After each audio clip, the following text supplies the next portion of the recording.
ชิญศรัทธาสาธุชนทุกท่านร่วมกันทำบุญคนละเล็กคนละน้อยเพื่อให้อาคารทั้งสองหลังนี้แล้วเสร็จตามเวลาที่กำหนดขออนุโมทนาสาธุการในกุศลเจตนาของทุกท่านไว้ในโอกาสนี้ขอเจริญพรสาธุชนทั่วไทยเข้ามาทำบุญร่วมทอดผ้าป่าเชิญมาที่วัดผ่านโอน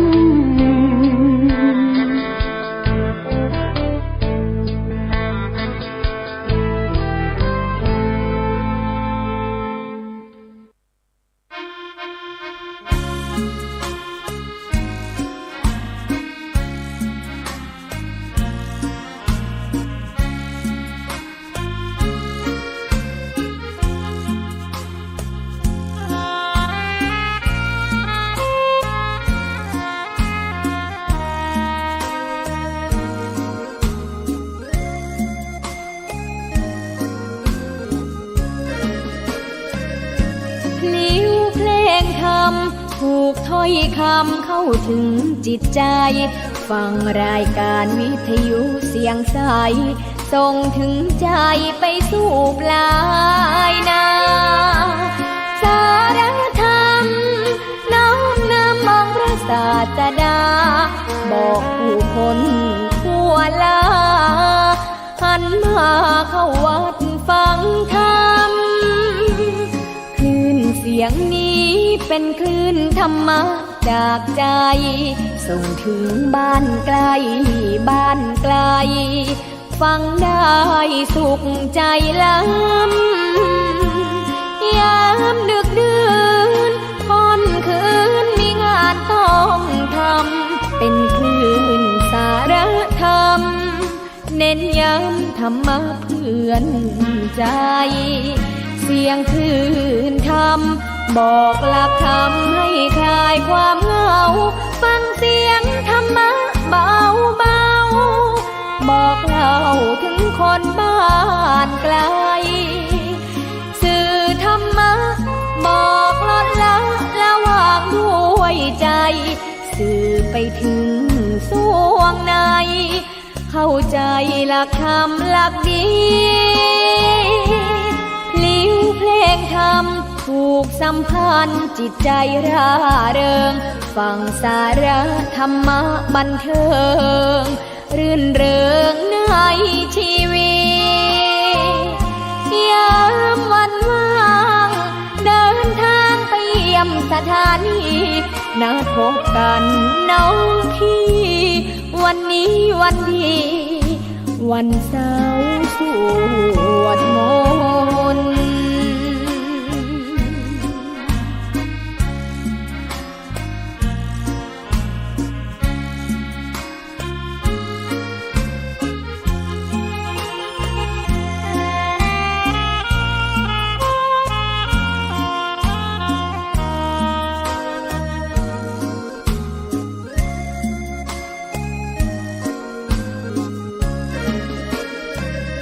เสียงคลื่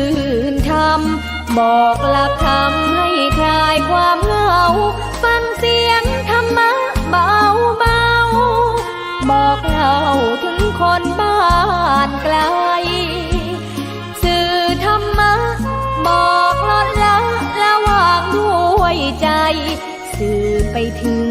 สวงในเข้าใจหลักธรรมหลักดีเพลงธรรมถูกสัมพันธ์จิตใจร่าเริงฟังสาระธรรมะบันเทิงรื่นเริงใน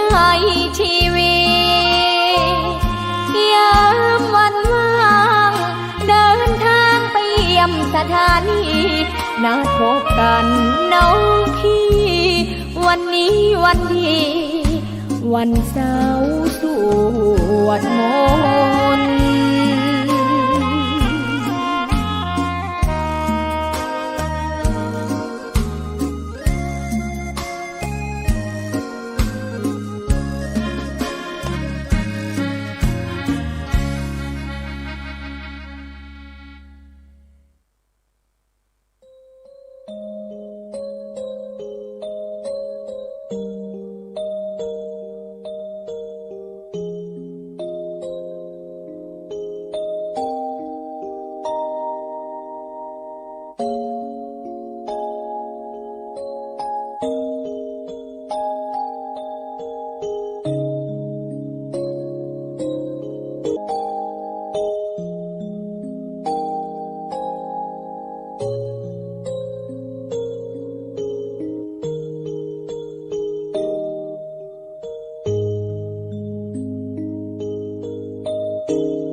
ราบสวัสดีท่านผู้ฟังทุกท่านค่ะ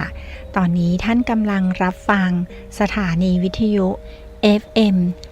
104.5 เมกะเฮิรตซ์ คลื่นวิทยุเพื่อการศึกษาพระพุทธศาสนาและวัฒนธรรม ช่วงเวลาประมาณ 14 นาฬิกาถึง 15 นาฬิกาของทุกวันพฤหัสบดีจะเป็นช่วงของรายการนาสารสัตว์กับดิฉันผู้ช่วยศาสตราจารย์สัตวแพทย์หญิงดร.วีนาจูเปียซึ่งเป็นอาจารย์ประจำภาควิชาชีวศาสตร์ทางสัตวแพทย์และสัตวแพทย์สาธารณสุขคณะสัตวแพทยศาสตร์มหาวิทยาลัยเชียงใหม่รายการนี้จะเป็นการนำเอาบทความต่างๆที่น่ารู้เกี่ยวกับเรื่องของสัตว์และสัตวแพทย์ที่น่าสนใจมาอ่านให้ท่านผู้ฟังฟังนะคะหากท่านผู้ฟังท่านใดมีข้อเสนอแนะหรือข้อติชมสามารถติดต่อมาได้ตามช่องทางดังนี้นะคะโทรศัพท์ที่เบอร์ 053-948-046 ซึ่งเป็นเบอร์โทรของภาควิชาชีวศาสตร์คณะสัตวแพทยศาสตร์มหาวิทยาลัยเชียงใหม่ขอสายอาจารย์วีนาได้เลยค่ะหรือโทรมาหาดิฉันได้โดยตรงที่เบอร์โทรศัพท์ 081-386-4746 หรือถ้าไม่สะดวกจะโทรศัพท์ก็อีเมลมาได้นะคะที่อีเมล jupia_vena@yahoo.com หรือจะไลน์มาก็ได้ค่ะที่ Line ID win_wet56 ค่ะดิฉันยินดีรับทุกข้อเสนอแนะและทุกคำติชมเพื่อที่จะได้นำไปพัฒนาปรับปรุงรายการต่อไปค่ะ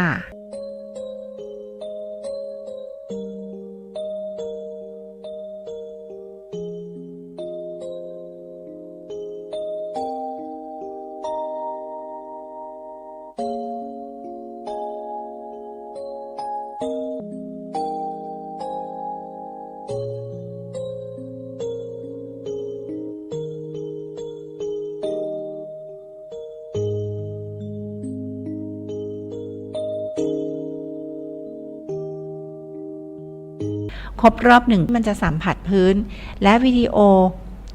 ลูกไฟบนท้องฟ้าก็ถูกโพสต์ทางออนไลน์อย่างรวดเร็วมันเป็นเหตุการณ์ที่น่าตื่นตาตื่นใจ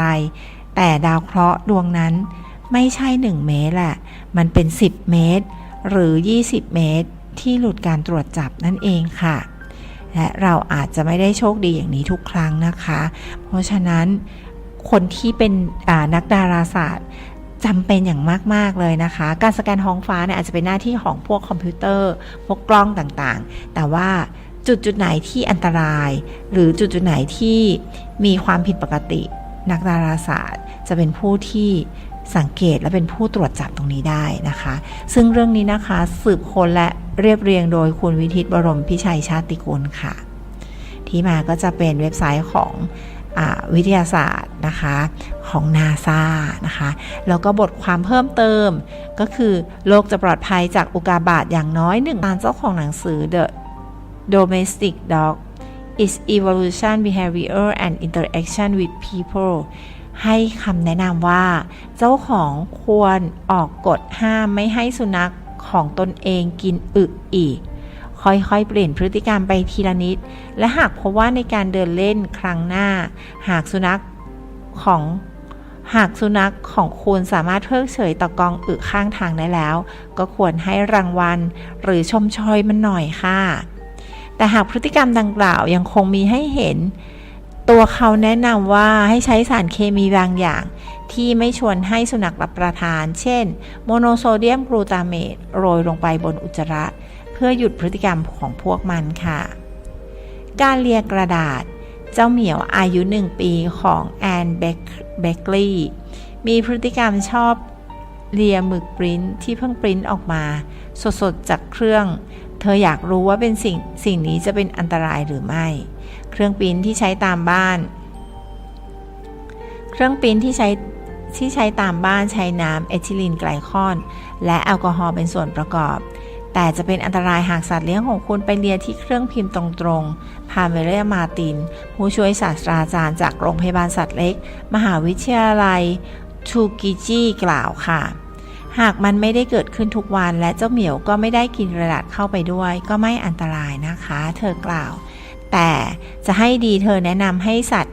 กันสัตว์เลี้ยงออกจากกองกระดาษด้วยค่ะการฉี่นอกกล่องแมวของคัมรันอาร์ดีบีไม่เคยมีปัญหาด้านพฤติกรรมจนกระทั่งเราย้ายไปอยู่รัฐใหม่เขากล่าวว่าจากนั้นเขาหรือเจ้าแมวนะคะก็มักจะไม่ฉี่ใส่ในพรมห้องหนึ่งเสมอก็มักจะฉี่ใส่พรมในห้องหนึ่งเสมอเพราะยายที่อยู่นี่เองมาตินกล่าวการเปลี่ยนเจ้าของย้ายบ้านหรือมีเด็กส่งผลให้สัตว์เลี้ยงเกิดความเครียดและนำมาซึ่งพฤติกรรมการปัสสาวะที่ไม่เหมาะสมค่ะดูเหมือนว่าเจ้าเหมียวจะเป็นโรคระบบทางเดินปัสสาวะนะคะหรือโรค FIC ค่ะเธอกล่าวในขั้นตอนแรกควรพาแมวหรือสุนัขไปตรวจเพื่อหาว่าพวกมันมีโอกาสติดเชื้อในทางเดินปัสสาวะหรือไม่หากแมวของคุณสบายดีขั้นตอนต่อมาก็คือพยายามลดความเครียดเช่นหลีกเลี่ยงการวางกล่องเล็กๆไว้ในบ้านเพราะแมวต้องการเห็นว่าความวิตกกังวลได้มากกว่าผู้ที่รออยู่เฉยๆหรือพยายามคลายเครียดด้วยการระบายสีค่ะสุนัขของคุณให้การสนับสนุนทางสังคมโดยไม่ตัดสินคุณรู้ว่าสุนัขของคุณไม่ได้ตำหนิที่คุณเครียดหรือทำตัวไร้สาระฮันนาไรราผู้เขียนการศึกษาร่วมนักจิตวิทยาและผู้ช่วยศาสตราจารย์ด้านจิตวิทยาที่มหาวิทยาลัยซานตาครูซกล่าวถ้าสุนัขของคุณนั่งกระดิกหางอยู่ตรงนั้นคุณก็สามารถรับรู้อารมณ์เชิงบวกจากสุนัขได้ค่ะในขณะเดียวกันการศึกษาที่มันไม่ได้นะคะสุนัขอ่านใจของเราได้อย่างยอดเยี่ยมพวกมันรับรู้ได้เมื่อเราอารมณ์เสียและพวกมันก็อ่านใจของเราได้ดีกว่าคนบางคนด้วยซ้ำนะคะโคแกนกล่าวเพราะสุนัขมีสัญชาตญาณอ่านใจของเราได้ดีเราจึงควบคุมตัวเองเพื่อไม่ให้สุนัขของเราอารมณ์เสียซึ่งจะเป็นประโยชน์สำหรับเราเช่นกันมันคือวงจรการตอบรับเชิงบวกค่ะเรื่องนี้นะคะสืบค้นและเรียบเรียงโดยคุณวิทิตบรมพิชัยชาติกุลค่ะที่มาก็นำมาจากนิตยสาร National Geographic ฉบับภาษาไทยซึ่งเป็นฉบับในเว็บไซต์นะคะซึ่งท่านผู้ฟังสามารถเข้าไปดูได้นะคะอ่านได้ในNG Thai เว็บไซต์ ngthai.com นะคะก็จะมีหัวข้อหลากหลายให้ท่านผู้ฟังสามารถที่จะเลือกได้เลยนะคะค่ะสำหรับในสัปดาห์นี้นะคะดิฉันก็อ่านบทความให้ท่านฟังแล้วนะคะทั้ง3เรื่องก็จะเป็นเรื่องเกี่ยวกับอวกาศ1เรื่องแล้วก็เรื่องเกี่ยวกับสุนัข2เรื่องนะคะสัปดาห์หน้าจะเป็นเรื่องเกี่ยวกับอวกาศ1เรื่องอีกเช่นกันนะคะจะเป็นเรื่องเกี่ยวกับจะเป็นบทความที่มีชื่อเรื่องว่าโลกจะปลอดภัยจากอุกาบาตอย่างน้อย 1,000 ปีงานวิจัยใหม่ให้ความมั่นใจว่าจะไม่มีดาวพุ่งชนโลกในเร็วๆนี้อย่างแน่นอนนะคะซึ่งเรื่องนี้ดิฉันจะอ่านให้ทุกฟังในสัปดาห์หน้านะคะสำหรับสัปดาห์นี้ดิฉันขอลาไปก่อนละค่ะขอบพระคุณท่านผู้ฟังทุกท่านที่ติดตามกันมาตั้งแต่ช่วงต้นของรายการนะคะขอบพระคุณและสวัสดีค่ะ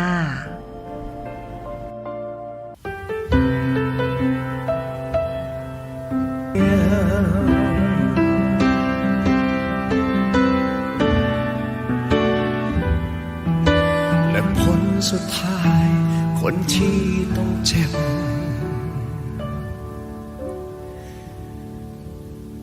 คือฉัน